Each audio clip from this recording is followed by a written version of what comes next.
Boa noite, meus amigos, sejam todos bem-vindos à live do Núcleo Espírita Plano Maior. Hoje, uma quarta-feira, feriado em São Paulo, 9 de julho de 2025, 20 horas, 4 minutos. Cá estamos eu e o grande Luiz Armando, grande no tamanho, no coração, na instrução, na capacidade de falar. Eu e ele estamos aqui para crescer, aquecer esta noite gelada que estamos vivendo em São Paulo, de 13 graus de temperatura. Boa noite, Elka, boa noite, Reinaldo Pasqualini, boa noite, Luara Molina. Sejam todos vocês muito bem-vindos. Silvana Colombara, Luiz Valentim, Cláudio Milaza, meu amigo, seja bem-vindo. Estamos aqui, eu e meu amigo Luiz Armando, para mais uma live do nosso Núcleo Espírita Plano Maior. Hoje, preparando com o tema de Revides, é o tema que nós separamos e o Luiz Armando, como sempre, já preparou para nós. Ana Cláudia Ábido, Maria Del Pilar, Dona Mari, Úrsula Cristine Sanches, sejam vocês muito bem-vindos. E vamos seguindo então com o nosso roteiro de hoje. A gente separou hoje uma leitura que vamos falar sobre, tiramos do livro do Divaldo Franco, Filho de Deus, e pelo espírito da Joana de Ângeles. E a mensagem que a gente separou para ler para vocês, para começar o nosso evangelho de hoje, é o teu recomeço. A cada momento podes recomeçar uma tarefa edificante que ficou interrompida. Nunca é tarde para fazê-lo. Todavia é muito danoso não lhe dar prosseguimento. Parar uma atividade por motivos superiores às forças é fenômeno natural. Deixá-la ao abandono é falência moral. Muito bem. A vida é constituída de desafios constantes. Sai-se de uma para outra em escalas ascendentes de valores e conquistas intelecto-morais. Sempre há que se começar a viver de novo. Uma decepção que parece matar as aspirações superiores, um insucesso que se afigura como um desastre total, um ser querido que morreu e deixou uma lacuna impreenchível, uma enfermidade cruel que esfacelou as resistências, um vício que por pouco não conduziu à loucura, um prejuízo financeiro que anulou todas as futuras aparentes possibilidades, uma traição que poderia ter se levado ao suicídio, são apenas motivos para recomeçar de novo e nunca para se desistir de lutar. Não houvessem esses fenômenos negativos na convivência humana, no atual estágio de desenvolvimento das criaturas, e os estímulos para o progresso e a libertação seriam menores. Colhido nas malhas de qualquer imprevisto ou já esperando problema aterrador, tem calma, medita, ao invés de se deixares arrastar pela convulsão que se irá estabelecer. Refugia-te na oração, a fim de ganhares forças e inspiração digna. Como tudo passa, isto também passará. E quando tal acontecer, faze teu recomeço, a princípio, com cautela, parcimonioso, até que te reintegres novamente na ação planificadora.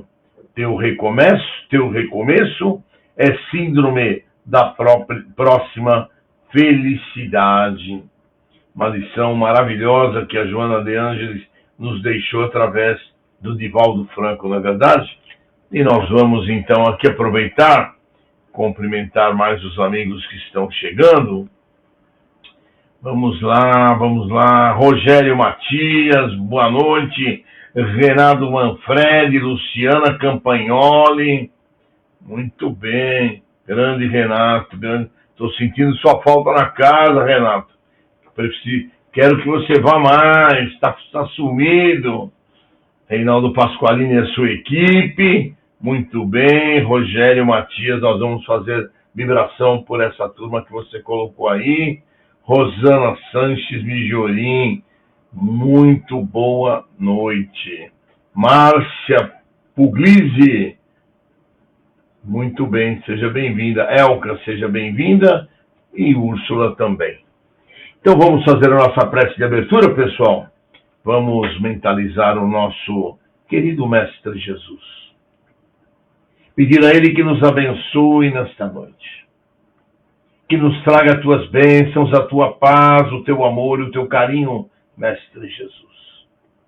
Para que essas lições e orientações que receberemos nesta noite possam se fixar na nossa mente, adentrar os nossos corações e permitir que a cada dia que passe nós possamos aperfeiçoar a nossa reforma íntima. E a reforma íntima, Mestre Jesus, temos que exemplificar em cada lugar onde passarmos, para que juntos possamos seguir na direção do teu Evangelho, Mestre Jesus, crescendo, evoluindo e partindo todos juntos para o terceiro milênio. Que Deus Pai nos abençoe, que Deus Pai nos ilumine, agora e sempre. Graças a Deus.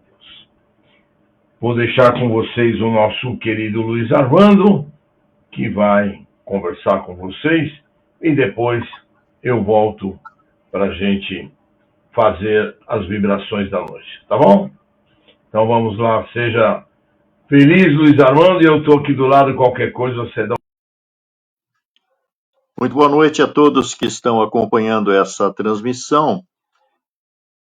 A mensagem Revides, evidentemente, tem muito sentido em ser apresentada e ter sido escolhida aí, certamente inspiradamente pelo meu irmão Clóvis, né, para compor o roteiro a ser seguido nas noites de quarta-feira, nessas atividades que se desenvolvem, né, porque vivemos num momento muito turbulento na sociedade humana e os lares, as famílias não estão isentas dessa situação. E graças à fé raciocinada, nós conseguimos vislumbrar, talvez, as razões pelas quais tudo isso acontece, né? No capítulo Bem-aventurados os aflitos do Evangelho segundo o Espiritismo, no tópico O Mal e o Remédio, o Santo Agostinho, esse grande teólogo da Igreja Católica, que foi um grande parceiro de Kardec na organização da doutrina espírita, né? Pelo menos a gente vê muitas mensagens dele no Evangelho segundo o Espiritismo, algumas respostas lá no Livro dos Espíritos, sobretudo quando, finalizando o terceiro dos livros que compõem o chamado Livro dos Espíritos, que trata das leis morais e que fundamenta-se justamente na tentativa proposta por Allan Kardec e o professor Rivail para atualizarmos os conteúdos recebidos há 35 séculos lá no Monte Sinai pelo grande líder espiritual Moisés, né? Que foi talvez um dos grandes responsáveis pelo surgimento do judaísmo entre o povo hebreu, né? Nós temos que lembrar que, na realidade, o primeiro código de leis que a sociedade humana, na fase recente de evolução dela, né, porque o Espírito Emmanuel, em 1956, mais ou menos, atendendo a uma entrevista e foi solicitada através de Chico Xavier para o Emmanuel dar as suas, talvez, impressões a respeito de um espírito que havia surgido lá em Curitiba, através de um médium extraordinário, uma pessoa super íntegra, chamada Ercílio Maes, que foi um acadêmico de medicina e que teve que largar o curso por causa de alguma situação, e foi fazer direito e, tendo concluído o curso, fez um concurso público, foi trabalhar no INSS, ou no INPS na época, né? E, na realidade, ele atendia, depois da 1 da tarde, suas obrigações profissionais, e na parte da manhã, ele começou no escritório que tinha lá no centro de Curitiba, a atender pessoas que ou procuravam por problemas de saúde, né? E através do procedimento lá que foi passado para ele pelo Ramatiz, ele deu muitos diagnósticos. Eu conheci aqui em São Paulo um senhor chamado Zanarotti, que hoje está lá em Mariporã, que foi o responsável pelo primeiro centro Ramatiz que surgiu aqui em São Paulo, na Zona Norte, né, na região do Tucuruvi. Durante alguns anos eu ia responder perguntas nas tardes de sábado, lá nas reuniões públicas que haviam, né? Como faço aí no último sábado do mês, em algumas outras casas também. E o senhor Zanarotti foi curado de câncer lá nos anos 60, porque ele de uma certa forma, insurgiu contra a recomendação para uma cirurgia que teria que fazer para tentar debelar o problema, não quis fazê-lo e foi até Curitiba para se encontrar com o doutor Ercílio Maes, que na verdade já era advogado, né?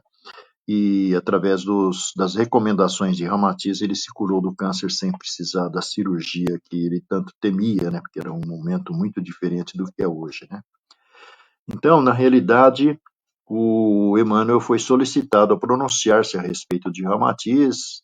Na realidade, ele acaba ficando na dele, né? Fala que as questões da astronomia tinham que aguardar-se os pronunciamentos da astronomia, porque o Ramatiz tinha feito alguns prognósticos que estão no livro Mensagens do Astral. Ele escreveu 17 livros através da mediunidade desse senhor, que eu acho que já desencarnou, né?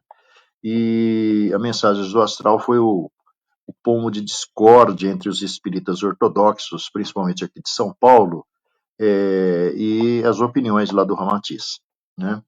Então, na realidade, a revista da LBV, não sei se vocês sabem o que é isso, mas é a Legião da Boa Vontade, lá que tinha surgido também nos anos 50, através do Alziro Zarur, que foi um grande radialista lá do Rio, e que fazia adaptações dos livros de Conan Doyle para as radionovelas, que não existia televisão praticamente, né? Então, na realidade, por conta de uma orientação espiritual do Emmanuel de mais ou menos uns 20 páginas, né, psicografadas lá pelo Chico, o tal do Alziro Zaruch tinha iniciado na época da Segunda Guerra, na cidade do Rio de Janeiro, que era a capital da República, uma sopa diária lá para os miseráveis que estão sempre à margem da sociedade nas grandes cidades do Brasil e do mundo, né? Então, na realidade, o Zarur inventou a sopa, né? Que na realidade havia muita escassez de alimentos na época, o Brasil não tinha nem produção para grãos e cereais, essas coisas todas. E diante do resultado comovente que ele obteve, ele foi procurar o Chico Xavier lá em Pedro Leopoldo e através do Emmanuel ele tomou, talvez, a sério a recomendação do Emmanuel e funda a Legião da Boa Vontade, que virou assim um rastilho de pólvoras na história do espiritismo no Brasil também, porque muitos líderes espíritas, médiuns e trabalhadores pelo Brasil afora, inclusive meu pai foi ligado à LBV lá na cidade de onde eu sou, né? Alguns familiares também eram espíritas e convergiram para lá, não que isso desmerecesse o espiritismo ou deformasse a opinião espírita. Maria Dolores, aquela grande poetisa lá em Salvador, também estava ligada à LBV, né? Era secretária da estrutura que surgiu em todos os momentos aí, né? Então, na realidade, essa entrevista vai conter alguns pareceres do Emmanuel falando que existiram grandes civilizações antes dessa que nós estamos vendo ruir, está sendo renovada, né? Certamente caminha para outra direção. E o Emmanuel, no final daquela entrevista, que está num livro intitulado Sala de Visitas de Chico Xavier, do Eduardo Carvalho Monteiro, que foi um grande parceiro, na realidade, o Emmanuel diz que já tivemos aqui civilizações como a civilização lemuriana, no sul do Pacífico, e mais ou menos há uns 30 mil anos atrás desaparece, mas deixou vestígios e um processo de expansão que deu origem a todos os povos de raça amarela, de cor de pele amarela, lá no Oriente.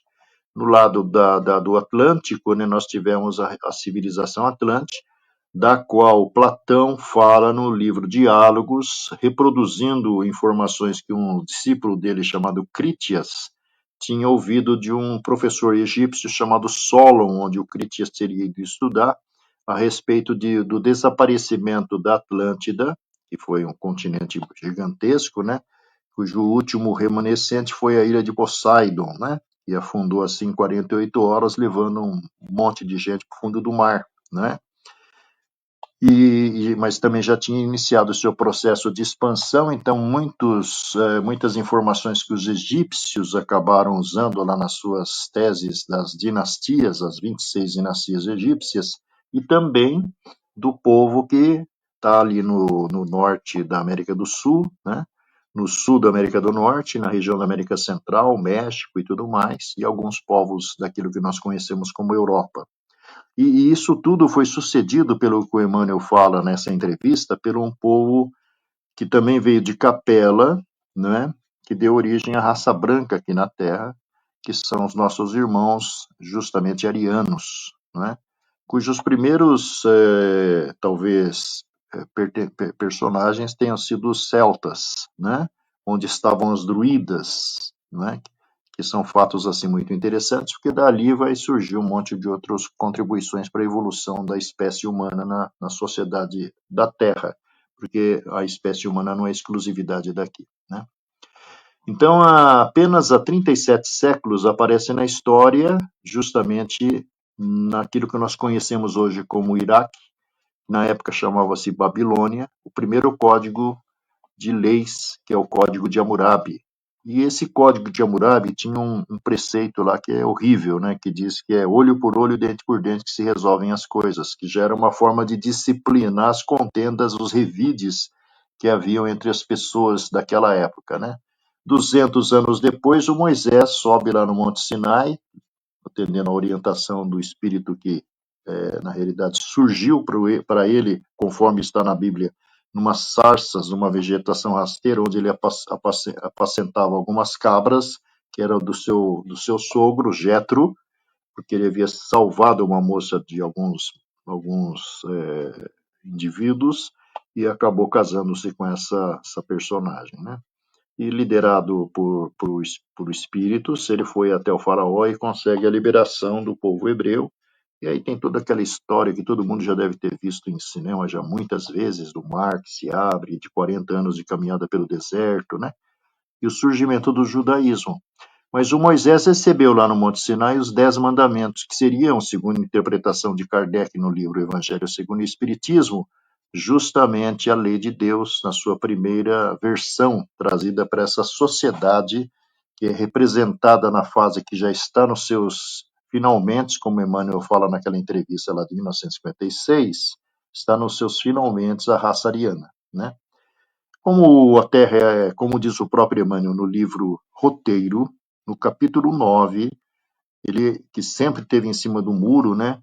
Nesse livro ele vai falar nesse capítulo 9 que a população espiritual da Terra, que compreende os encarnados e desencarnados, é algo em torno de 22 bilhões de espíritos naquela época, né? E, na realidade, a nossa estatística daqui, na época, compreendendo também esses 22 bilhões, eram 2 bilhões aqui para 20 na retaguarda, né? 22 anos depois, em 74, nós saímos de 2 para 4. E até 2012 nós chegamos em 8.300, né? Então, há um crescimento exponencial. E você pergunta, mas de onde vem todo esse time, né? No livro Evangelho segundo o Espiritismo, capítulo 3, nós temos lá a informação do Kardec junto com Santo Agostinho, que existe uma classificação hipotética para sociedades representadas pela humanidade em várias partes do universo. Mas aqui na Terra, nós temos um perfil de 3 níveis, né? Os primitivos, que não são necessariamente espíritos que ascenderam à condição humana, conforme está explicado na questão 607A do Livro dos Espíritos, existe o nível dos semicivilizados, que é a partir dos índios, e temos os estrangeiros, que são espíritos imigrantes, que o Espiritismo considera essa possibilidade, e imigração entre povos, raças, países e planetas, né? do livro A Gênese, acho que é capítulo 11, Kardec dá uma explicação sobre isso.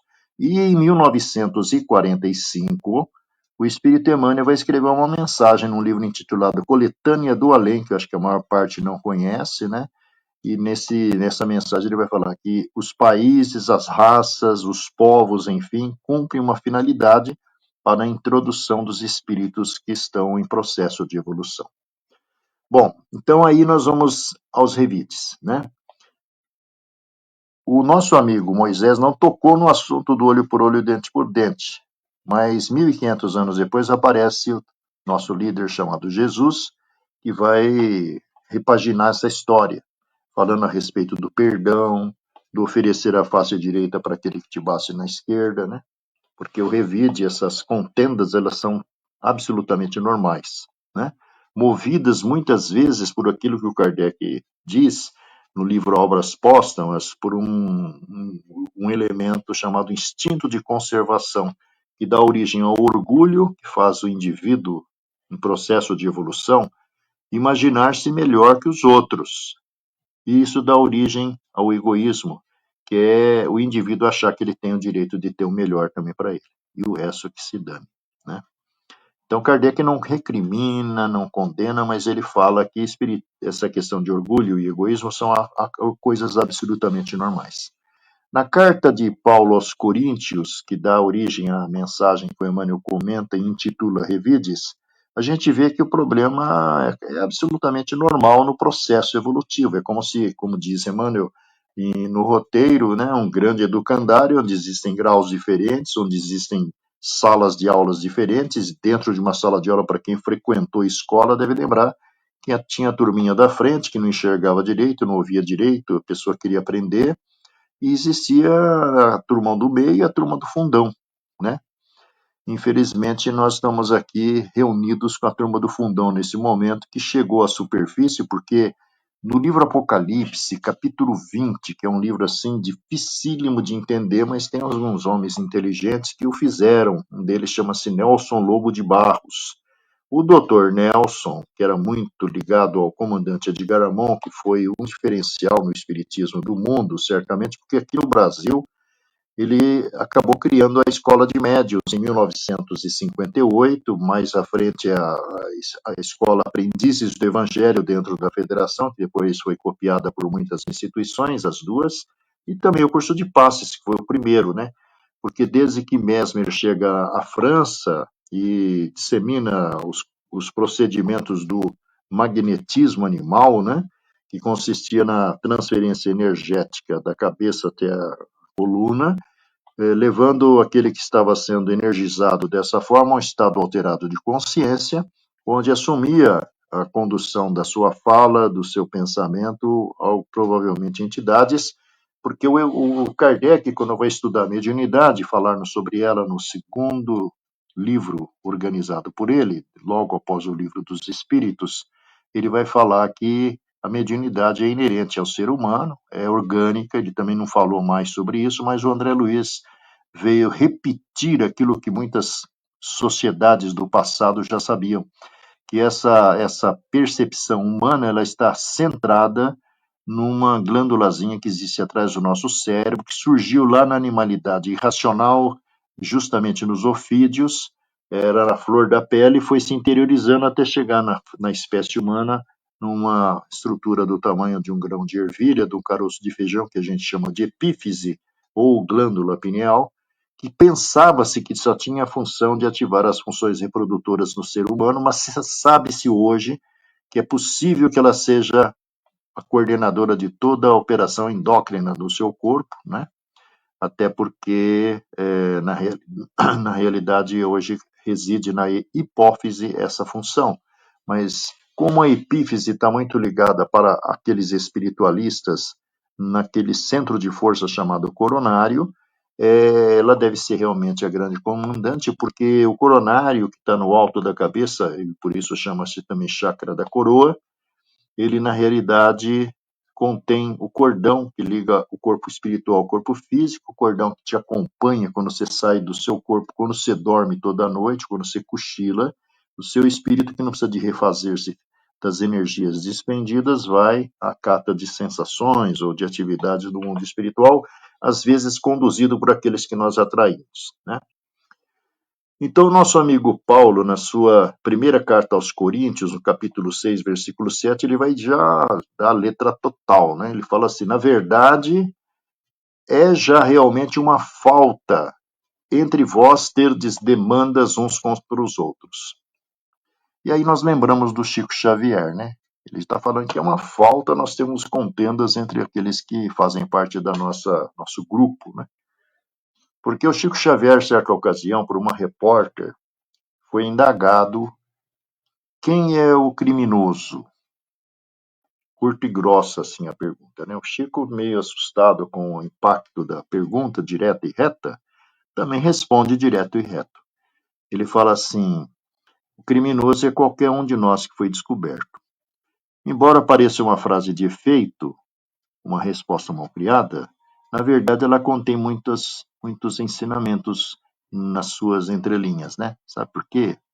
Porque há 2000 anos atrás, o Jesus veio nos falar de uma forma sintética sobre a lei de Deus. Amar a Deus sobre todas as coisas e ao próximo como nós mesmos. Passaram-se 20 séculos, nós já reencarnamos outras vezes, mas ligados às correntes aí cristãs, mas continuamos os mesmos, né? Então, na realidade, a gente observa essas situações que estamos vendo aí de crianças que matam pai, mãe, irmão, conversando com outro que está também planejando fazer as mesmas coisas. Isso tudo tem a ver com o que o Dr. Nelson Lobo de Barros, analisando o Apocalipse, vai nos dizer justamente nesse livro Mensagem do Apocalipse. Ele fala assim: quando João descreve no capítulo 20 que quando Jesus veio para cá, já estava definido, né? Há 20 séculos atrás, mas há 800 anos antes, o Isaías já falava que o Messias ia vir. Outros profetas de Israel repetiram a mesma coisa. Não repetiram da cabeça, certamente. Repetiram porque os espíritos orientaram eles. Então, o que vai acontecer é que o Messias veio aqui, ninguém o conheceu, como aliás estava previsto lá nas falas do Isaías, que estão preservadas no livro de Isaías, de Ezequiel, de Daniel, né? O Messias veio aqui, todo mundo esperava um cara que viesse lá com poderes absolutos, e ele, na realidade, se colocou na condição de uma criatura comum, né? Humana, dotada de poderes excepcionais, a ponto de curar pessoas, né? Entre outras coisas. Então, na realidade, ele continua para nós um grande desconhecido. E além de continuar sendo um grande desconhecido, nós somos absolutamente refratários, porque quando ele fala assim, que na realidade nós deveríamos amar a Deus sobre todas as coisas e ao próximo como a nós mesmos, resumindo a lei de Moisés, ali estão todos os ensinamentos de Moisés, os 10 ficarem fechados em 2, ficou muito simples para a gente entender, mas muito difícil da gente implementar. O que vai acontecer na visão do Dr. Nelson é que a partir dos anos 50 do século XX, grande parte daquela legião de seres que tinham sido confinados no abismo, conforme está descrito no capítulo 20 do livro Apocalipse, começaram a subir para a superfície. Então, na realidade, o Dr. Nelson calculou que a partir dos anos 70 eles estariam em nativa. E eles vinham determinados a fazer duas coisas: acabar com a ideia de Jesus e acabar com a ideia de Deus. Se nós olharmos a história dos anos 70 para cá, nós vamos ver que aconteceu exatamente o que eles planejaram, né? Eles não estavam ligados a religiões, eles estavam ligados à comunicação, à política, à literatura. E nós vamos vendo que Deus, Jesus, vão sendo cancelados definitivamente. As gerações que foram nascendo a partir dos anos 80 e que estavam na vida adulta a partir dos anos 2010, por aí, são pessoas que não têm maiores referências a respeito das questões espirituais, só aquelas que trazem lá do passado remoto, que eram visões assim muito, assim, provavelmente mascarantes da verdade, né? Então, o que acontece é que essa sociedade agressiva, violenta, que homem mata mulher, mulher mata homem, planeja destruir marido, planeja destruir isso, aquilo, movido pela ambição, movido pelo ciúme, movido pelo desejo de poder, é fruto dessa sociedade que, a partir dos anos 70, vai alcançando um status de materialismo absoluto, não é? Porque, na realidade, nós passamos a ter acesso aos bens de consumo.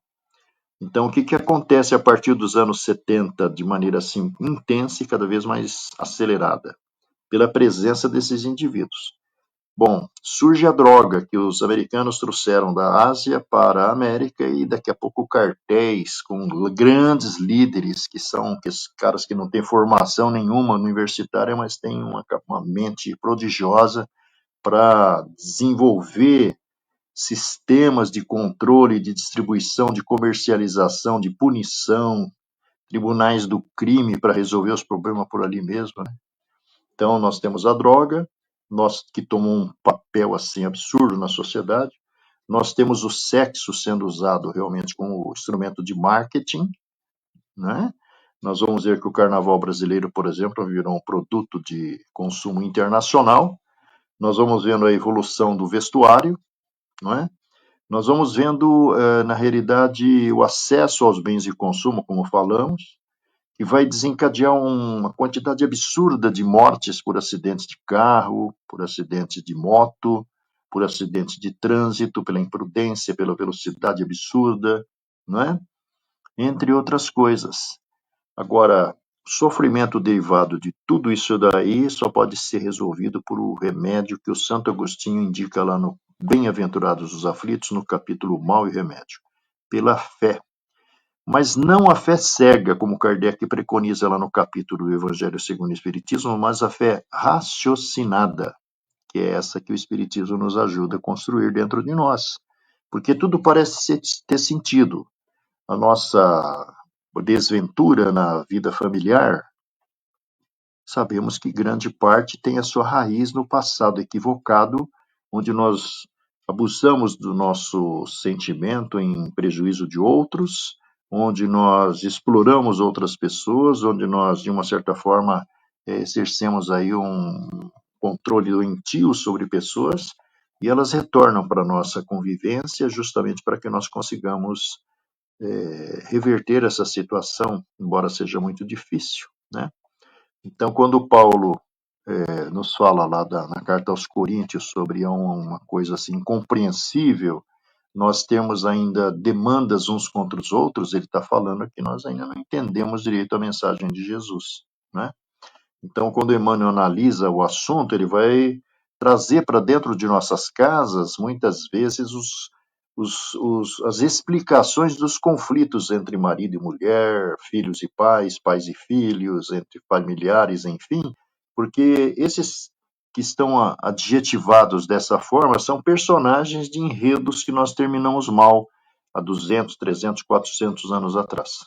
Sem falar provavelmente em outras complicações que nós criamos lá e que vão sendo, de uma certa forma, desenroladas diante de nós nos exercícios da atividade profissional, na atividade social, na atividade do grupo espírita também, na atividade religiosa, seja lá qual for, porque ali muitas vezes, né, nós, de uma certa forma, frustrados na vida de profissionais que fomos ou que somos, nós transferimos, às vezes, para as casas espíritas, onde nós ganhamos alguma oportunidade, né? E como disse outro dia uma pessoa numa reunião que participávamos, você quer saber quem é o indivíduo, dê para ele uma gotinha de poder. Aí você vê que a pessoa que era uma vira outra, e infelizmente extravasando aquilo que carrega dentro de si, que são as imperfeições espirituais que viemos aqui resolver. São 20 horas e 38 minutos, né? Nós tínhamos recebido a orientação do meu irmão querido Clóvis, que era para falar uns 40 minutos. Então, estamos no prazo limite. Muito obrigado pela oportunidade, espero que tenha oferecido, de uma certa forma, temas para reflexão e que nos vejamos no mês que vem, se eu tiver encarnado, senão o Clóvis se prepara que eu incorporo nele.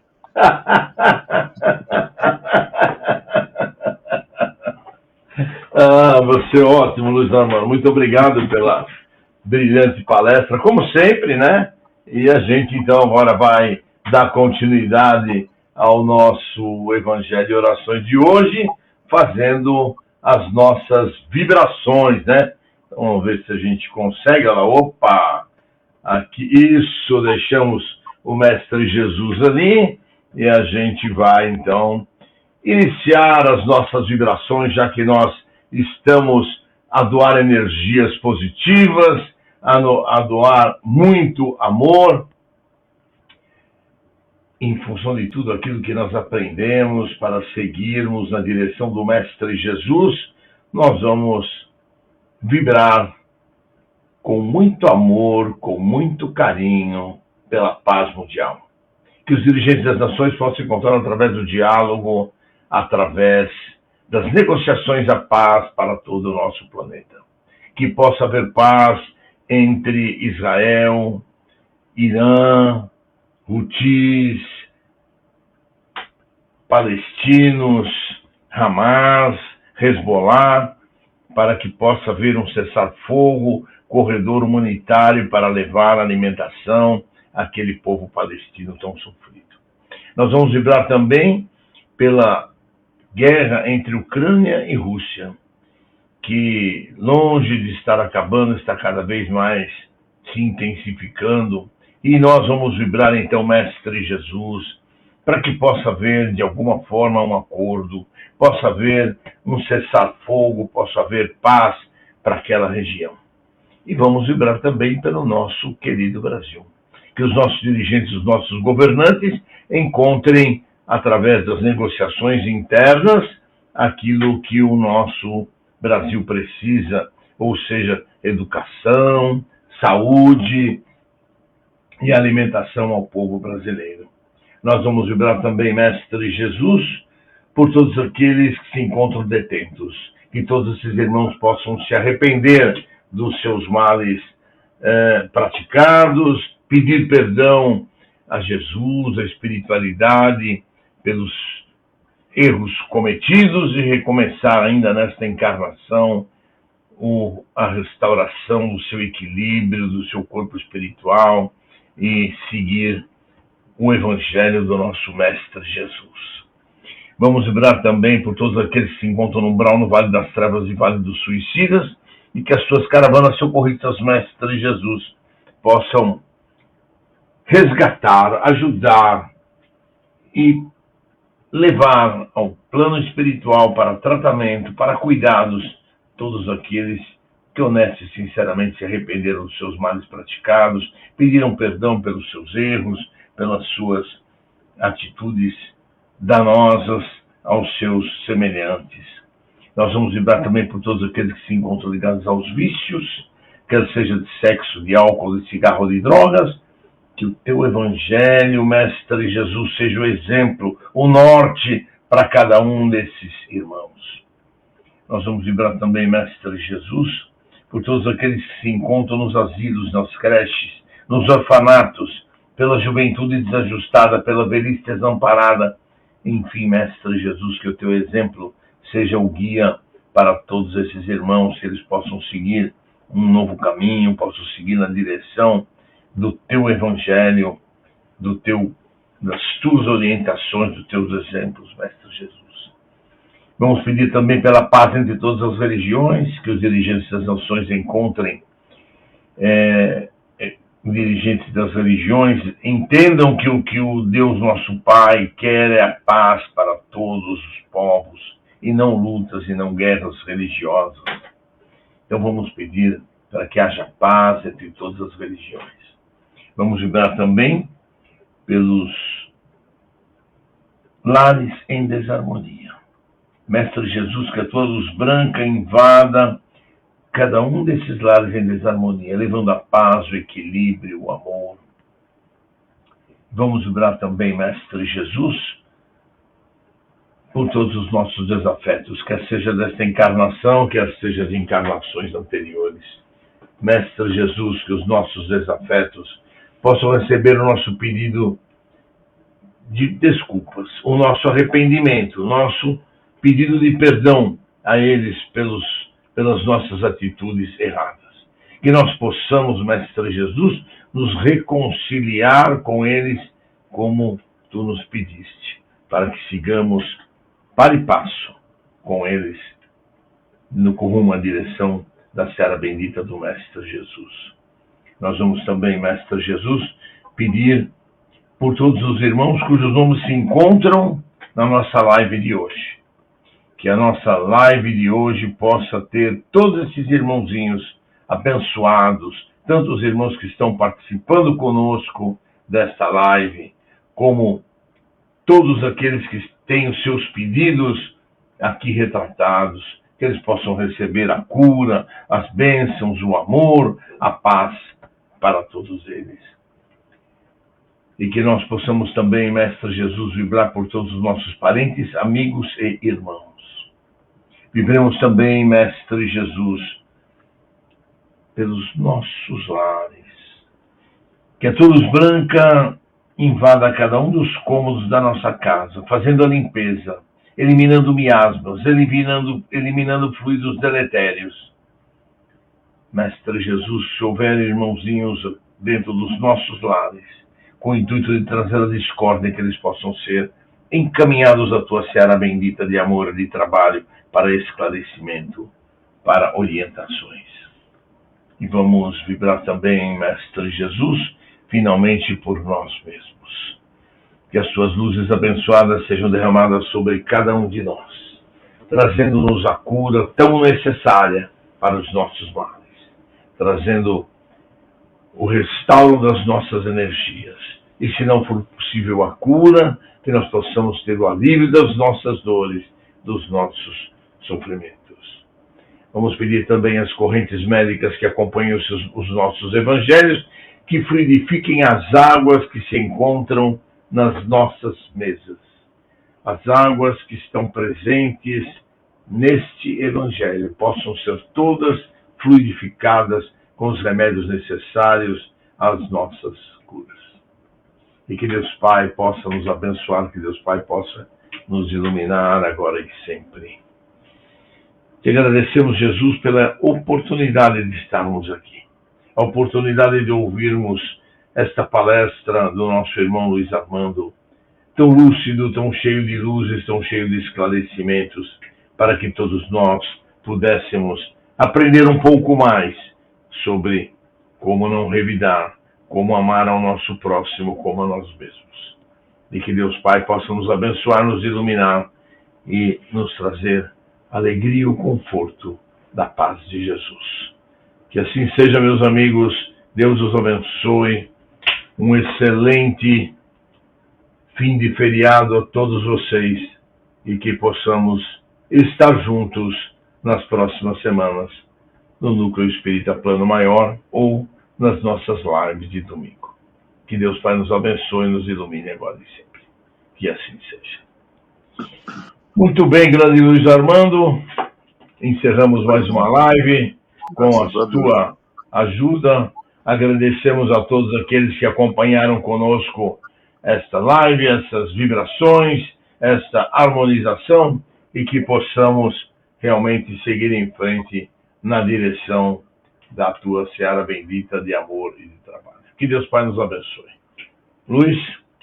Obrigado. Obrigado. Até a próxima. Até a próxima, se Deus quiser. Obrigado. Tchau, tchau.